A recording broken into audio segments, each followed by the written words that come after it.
All right, what's going on, everybody? So today we're gonna crack into all of the evil side units, tier four for Rise to War. So let's just go ahead and start off with the bangers of the evil side. So these are gonna be quick knockout, to be honest, because these are probably the best units and the easiest to use. Absolutely. So let's start off with the Fallen from Agmar. Um, this is just such a good unit. I wish I could have these instead of the Swan Knights. I'll say that much. Talking about them real quick about their stats: 30 to 40 damage, 92 HP, 55 defense. They got a good speed stat of 134. Siege 24.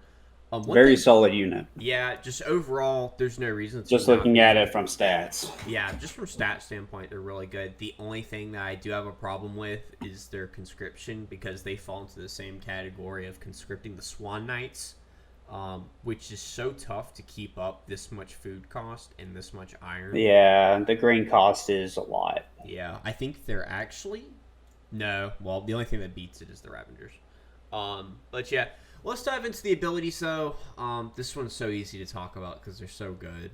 Spite, self damage plus 0.6% up to 10 stacks. So at max, this is going to be 6%, and it's going to be double up to 10 stacks. So is that 60%? Am I reading that right? 60% That's damage. right. Yeah, because if it maxes out at 6% at each time they take damage and it stacks up to 10 times, that's a plus 60. Yeah, 60, and they have a base stat of 30 to 40, so 60% of that is, what is that, 65 at max, and then down to 50, so 50 to 65, just about somewhere in that range.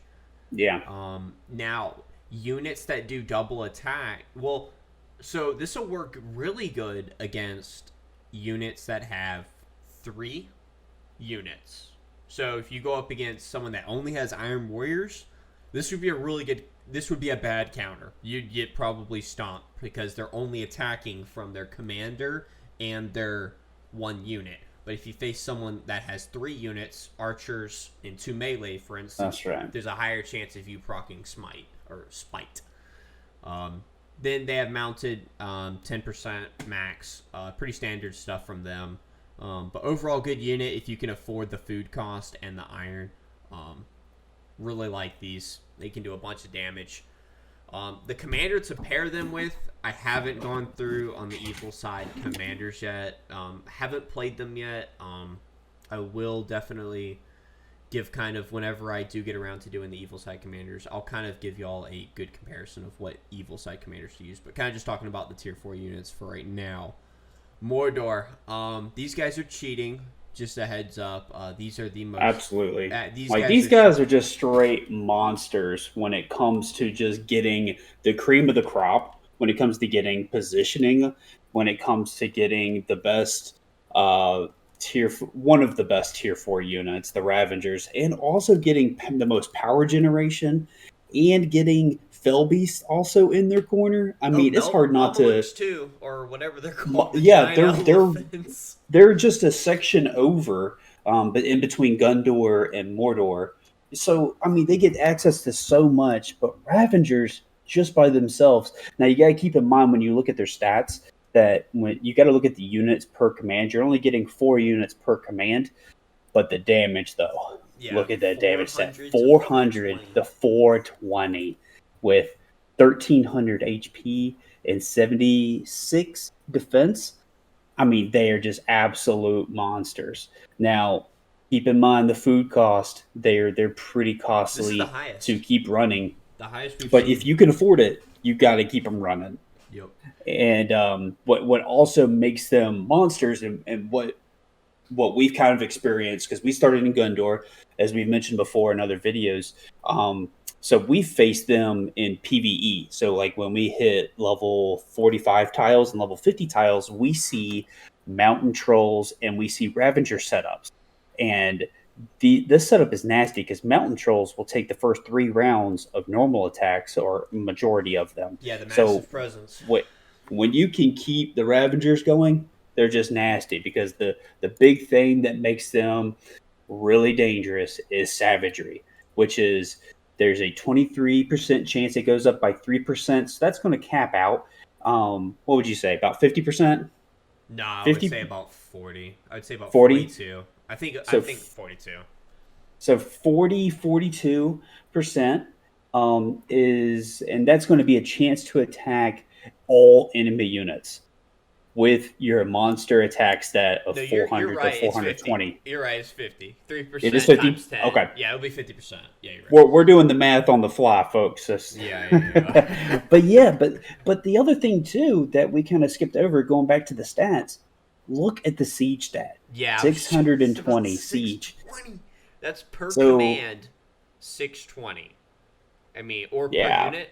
Am I reading that right? Yeah, per unit, 620. And you get 4 of them per command? yeah. I mean, they're absolute stat monsters. And then just to add in the cherry on top, you get the large unit. That you're able to level up with coin, which is the physical damage received minus 1.5, and that goes up by 1.5 each time. So you get a nice 15%. damage debuff on them, One thing, I'm too, sorry, damage reduction. reduction bonus on them. One thing, too, is almost. There are so many commanders that are only physical damage, and there are no, like, mage units right now. So almost like 80, I would say 80 to 85% of all the commanders in the game are physical based anyway. So this Yeah, by itself is so good, and the only counters to large units specifically are Bocav, I think Master Throwers, and only certain commanders. yep, to Dahlin. Are yeah, Yep. Dolan is a good counter late game. But yeah, there's only so many counters to large units. So more than likely, you're going to go into a setup that isn't equipped to handle large units, Ravagers. Yep. and so you're just going to demolish them. Okay. So But let's move on to either way, guys. These two, Agmar and Mordor, you should be running them. If you're in wartime, I would spend the resources to conscript these units. Absolutely. absolutely, Yeah, run them every time. Try and set them up with mountain trolls if possible, but that is taking up 2 of your conscripts. So think about that as well. But overall, though, these are such a good unit. So let's move on to Isengard. Probably the most confusing unit in all the game right now for what this unit can actually do. Okay, so let's dive into the stats right here. 50 per command, melee, damage 6 to 66. That's pretty wild. 72 HP, 37 defense, 80 speed, pretty slow unit. And then 25 siege stat. So I will say their conscription is the best out of every tier 4 in the game, undoubtedly. 5,000 across the board, and very balanced. very balanced unit here. But the thing is, though, is that you're not going to be able to use these on every team. There is no way. So in order to talk about them, we got to talk about their abilities. Cool-headed, this is a crazy good ability. But only against one commander, if I'm right. It's who is the one that causes madness on our side, for good side. For good side, You talking about, is it the Stewart guy? yeah, it's The Stewart. starts Okay. with a D. I can't remember his name. Yeah, because I mean Saruman, or I'm sorry, Sauron is the guy that causes madness. Madness, So crazy. if Yeah. if good side had a unit like this, it would actually be a really good counter to Sauron. But these units are really only good against one, and that commander's not used too much. I think it's Denethor 2, if I'm right. Denethor, there you go. Yeah, I there think you it go. is Denethor. He's the only commander, and that commander's, I have not seen a single one all season. No one has used him yet. I also don't think that many people know what madness is, which is basically straight confusion. You attack both allies. Yeah, this game didn't have a really good description for madness. It took us a long time to be able to find that. So just in case anybody was wondering, madness is the equivalent of confusion. So you can attack your own units. Yep. Is basically what that is. So. But cruelty, though. So this is where this unit becomes so confusing. So one allied unit, you do 20% damage to them. You do 20% of this unit's damage to someone else. So, me and Sir Chubulus right here have been thinking about where you would pair these units with, because at max, you're going to be doing 100% increased damage for yourself. Whoops, didn't mean to do that. Go back. So that would mean you get 100% every round damage-wise, but you do 20% damage to an allied unit. Now, I would have to read a battle report to know if you do 20% damage before you receive the damage increase, because if you're killing them while doing that much damage to them, that would be... I would hate to think that would work that way. Yeah, I really would too. I would hate. Now, here's something else to also think about too, because I was originally thinking that its damage range was really bad, but if it's doing 20% damage of a 6 to 66 spread, what are your thoughts on that? I mean, because it could be really low, right? Yeah, but you could also like almost one-shot your daggum units though as well, because it's well, it only does 20%. So at most you'd be doing 20% of 66 is, what is that, like 15? Yeah, just about 15, 18 damage. So you do not want to pair them with a low HP unit. I would probably pair them with mountain trolls, because you want to set them up to where they're, now you would be extremely killing your mountain trolls if you did this though, because you would not only be damaging your mountain trolls, you would then be taunting them as well. So the next best one, in my opinion, is dragoons. They got high HP, they've got really good and they've got a solid defense stat. They also have mounted, and they also have gracefulness. So dragoons would be a really good unit to also pair them with. You wouldn't be one-shotting them, and they have a good defense to counter. And they also have mounted, which is minus 10%, so they're receiving less damage from their own allied units. The best commander to pair these with, a healing one. I'll go ahead and tell you that much. Anyone that can let these guys go for 10 rounds, healing as much as possible, or causing madness or some sort of confusion, you want a 10-round commander. You do not want to pair these with a commander that just does only damage. You want to actually focus more on the unit than you do the commander in this spice. Some commanders you're able to just throw together, and you're able to base really your army around your commander. This time you got to focus more around the unit itself, because this is a relatively fast unit with, at max, it'll have 100 speed, which, as we were talking beforehand, there were some archers on the good side that were at 99, and then the others were at 100.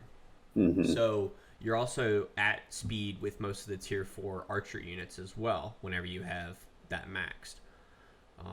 But overall, the really cheap unit, this just takes such a setup, because you got to have the commander, and you also got to have the allied units themselves to pair with at the same time.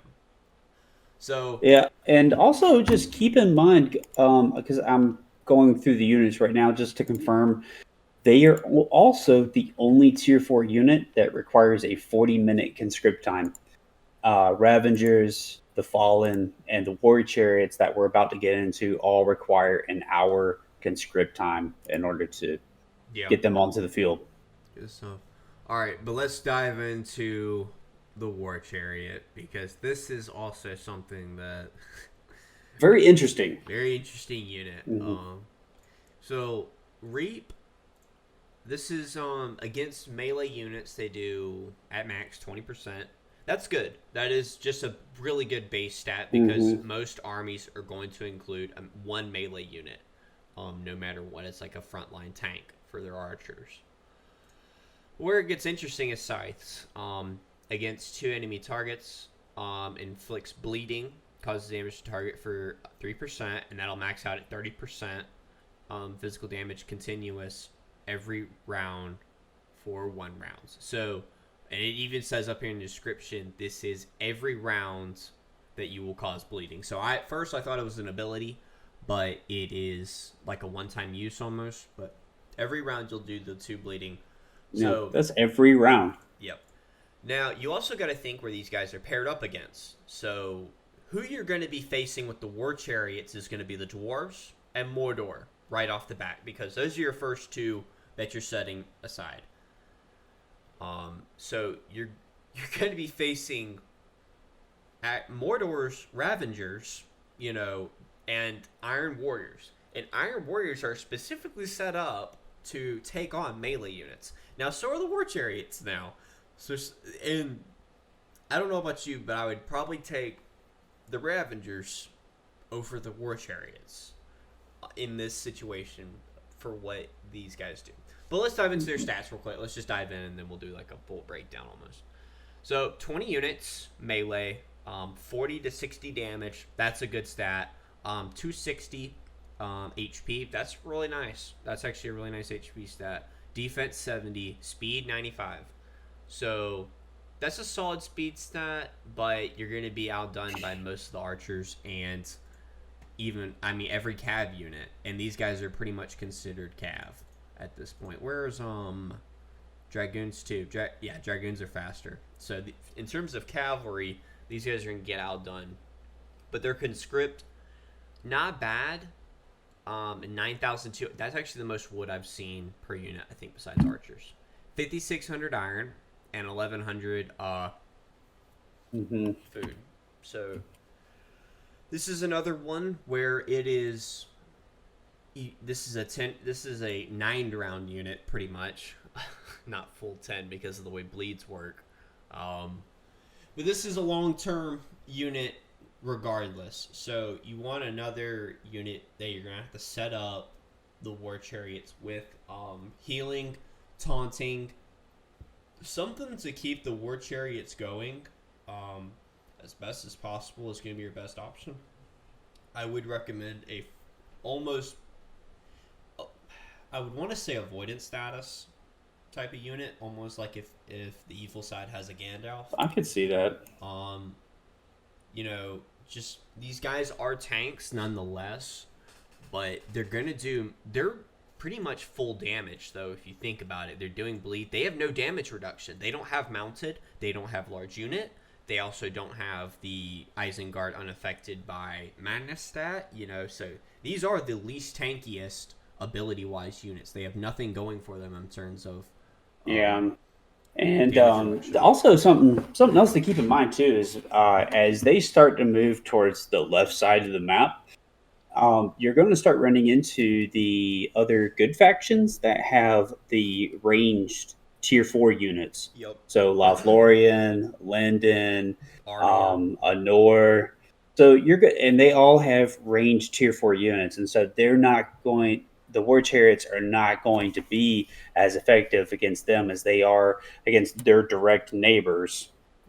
Which you could actually throw Gondor in there too, because they're so close. But Gondor, Mordor, and Erebor, these are actually well equipped to do battle with those. Yeah.